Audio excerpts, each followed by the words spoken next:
ચલો ફ્રેન્ડ્સ, બનાવીએ મેથીના મૂઠિયા. મેથી અને ધાણાને ચોપ કરીને રાખી દો. 2 થી 3 વાટકી તમે લ્યો ઘઉંનો લોટ. એમાં 2 થી 2.5 ચમચી નાખો ચણાનો લોટ. ફાઇનલી ચોપ કરેલા ધાણા અને મેથી નાખી દો. તમારા ઘરના સ્વાદ મુજબ અદરક મિરચીની પેસ્ટ નાખો.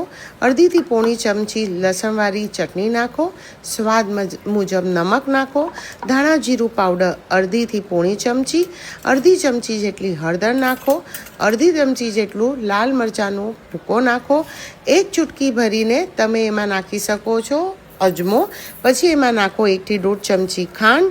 એમાં નાખો કસૂરી મેથી, તલ અને થોડાસા ખાવાના સોડા. બધાને મિક્સ કરી હલકું પાણી છાંટી અને તમે એનો લોટ બાંધો. લોટ બહુ ઢીલો ના રહી જાય ફ્રેન્ડ્સ, એનું ખાસ ધ્યાન રાખજો. તમારા મૂઠિયા વળવા જોઈએ સરખી રીતે, એનું ખાસ ધ્યાન રાખજો. એમાં ઓઇલ નાખી એને મસરી અને તમારા જેવા શેપના મૂઠિયા જોતા હોય, રાઉન્ડ અથવા લંબગોળ, એવા શેપના મૂઠિયા કરી અને એને સ્ટીમ કરી નાખો.